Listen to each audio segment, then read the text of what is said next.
As fake news nas redes sociais é um assunto que está sempre sendo colocado em discussão.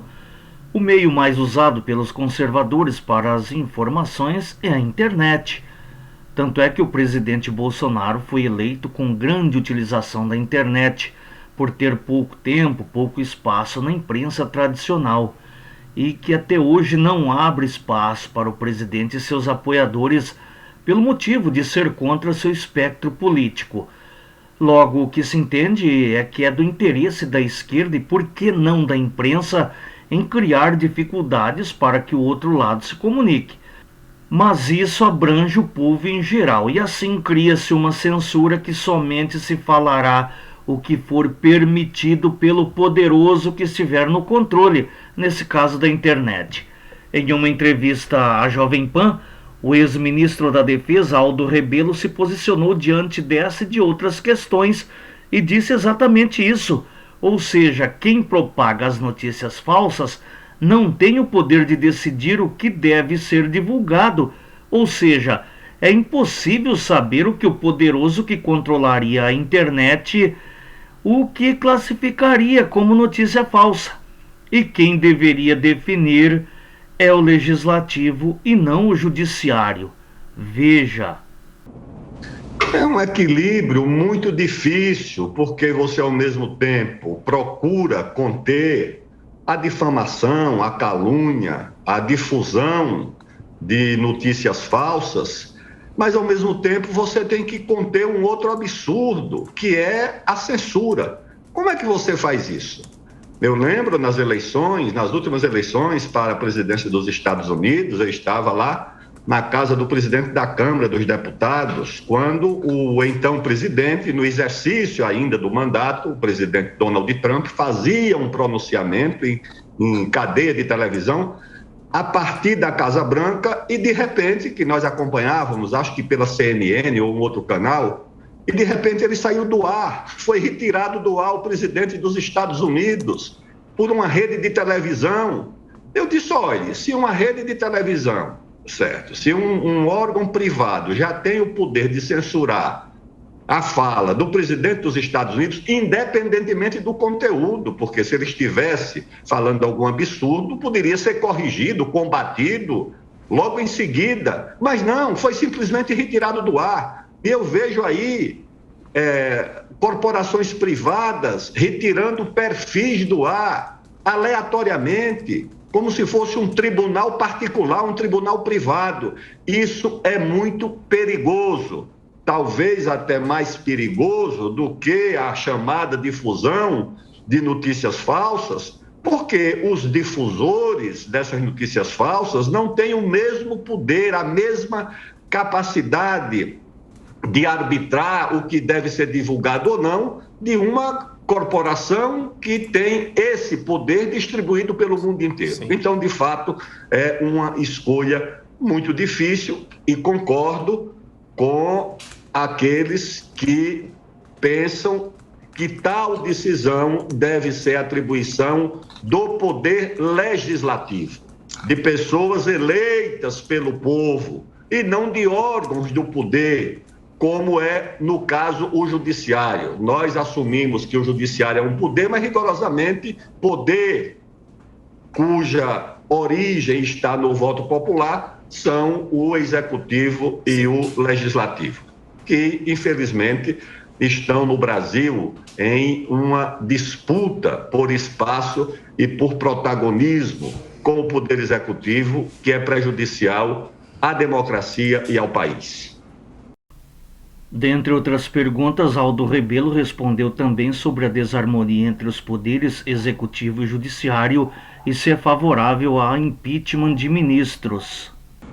Não creio que isso resolva o problema, porque o pedido de impeachment é para quê? Para alcançar individualmente um ministro ou outro, quando a questão está na relação, está muito antes, na relação entre o próprio Supremo e os demais poderes. Isso não é uma coisa nova. O que surpreende é que alguns tenham despertado para esse impasse, para esse conflito agora. Eu fui deputado, né, durante muito tempo. Eu lembro quando, no governo do presidente Fernando Henrique, como era a oposição. Você sofria uma derrota no Congresso, você reunia um jornalista da Folha de São Paulo, um representante do Ministério Público, um deputado, e ia ao Supremo recorrer contra uma decisão do Congresso. Ou seja, o Congresso recorria contra o Congresso. E o Supremo se sentia muito à vontade para arbitrar esse conflito, porque era uma parte do parlamento pedindo a nulidade de decisões do próprio parlamento. E isso foi crescendo. Depois, quando saiu o presidente Fernando Henrique, no presidente Lula, esse caminho já estava traçado e continuou a ser reproduzido. Eu era ministro quando a presidente Dilma desejou nomear como ministro o presidente Lula. No gozo, não tinha condenação, não tinha nada, estava no gozo das suas prerrogativas, dos seus direitos políticos, foi impedida pelo Supremo de nomear um ministro de Estado numa prerrogativa cristalina do Poder Executivo. Em seguida, o presidente Michel Temer foi proibido de nomear uma ministra, a deputada Cristiane Brasil, filha do ex-deputado Roberto Jefferson. A pretexto de qualquer coisa, era uma deputada, não tinha condenação, estava no exercício do mandato, mas não, como poderia mais adiante abusar? Foi proibido o presidente Michel. Depois o presidente Michel fez um decreto de indulto, numa atribuição também cristalina do Poder Executivo, foi proibido pelo Supremo. Depois o atual presidente Bolsonaro nomeou um delegado. Não, mas não pode nomear o delegado. Tem algum impedimento? Tem processo administrativo contra o delegado? Não, ele é amigo da família. Mas onde é que está na lei que ser amigo capitula vedação de nomeação? Não, se você usar o cargo para proteger quem quer que seja, amigo ou não, tudo bem. Prevaricou, você é processado. Mas antecipar uma decisão do Supremo para proibir um presidente de nomear, aí vem o Poder Legislativo, estabelece que, além de votar o orçamento, o Poder Legislativo também executa o orçamento. Mas isso é um absurdo, ou seja, em resumo, o que é que aconteceu no Brasil?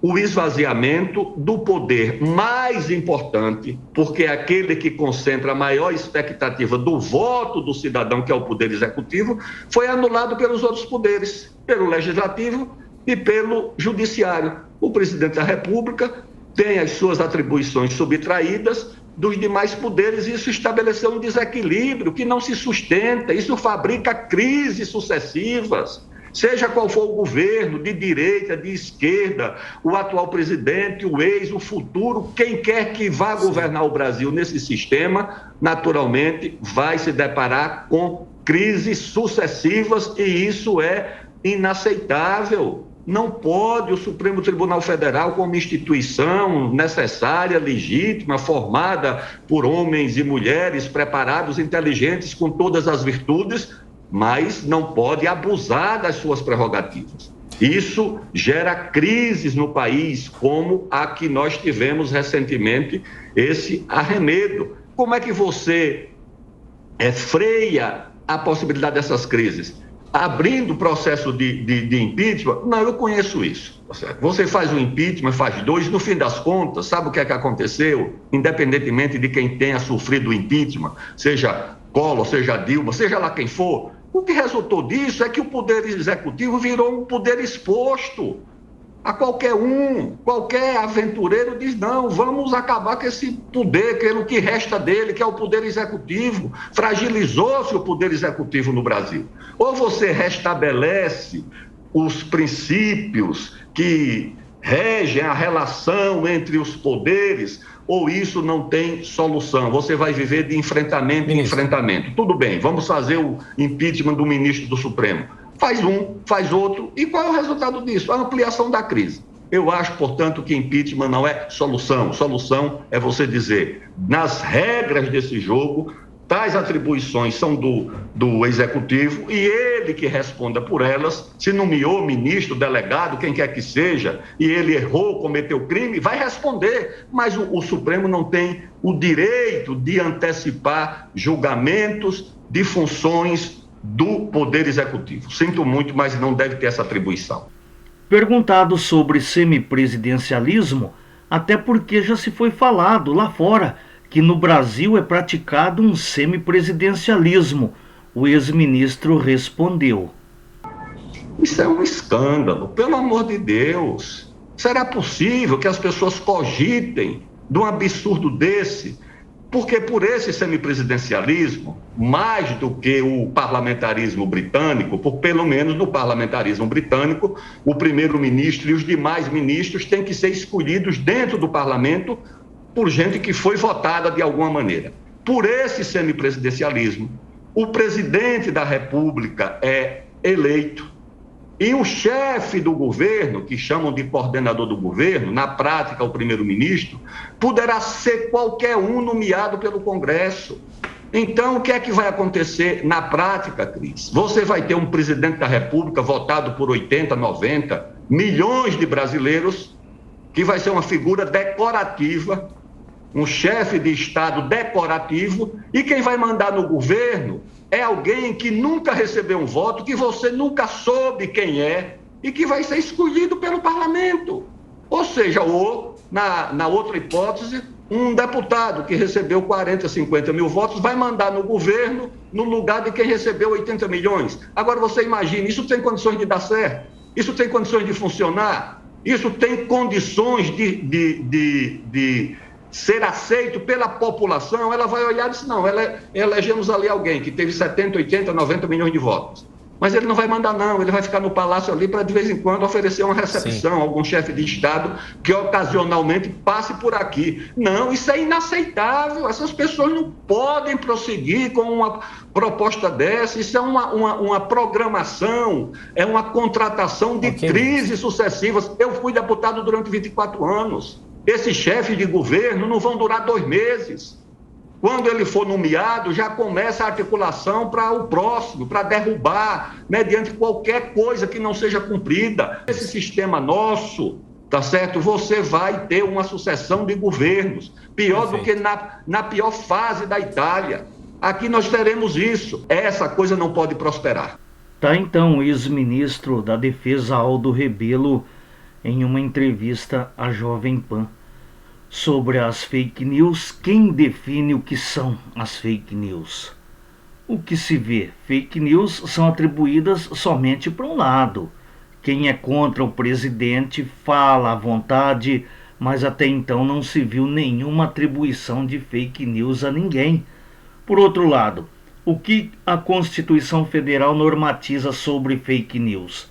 Pelo que se sabe é que a Constituição Federal permite a liberdade de expressão ao povo brasileiro. Todo mundo é livre para se expressar, no entanto, para os exageros existem as leis. Existem formas de responsabilizar quem extrapola o direito sem generalizar, como é o caso de limitar as redes sociais, em que todos seriam punidos. Para finalizar, o ex-ministro falou sobre a desarmonia dos poderes, em que o executivo pouco a pouco está sendo cercado pelo judiciário. O presidente não consegue exercer o seu governo porque é impedido em determinados projetos. Sobre o presidencialismo existente no Brasil, é fake news? Dê sua opinião. Muito obrigado a todos, te agradeço pela atenção. Peço mais uma vez aí o seu apoio, a sua força aqui no canal Liberdade Brasil. Se inscreva, você que ainda não é inscrito. A você que já se inscreveu, meu muito obrigado. E te desejo as bênçãos e as vitórias de Deus. Aquele abraço.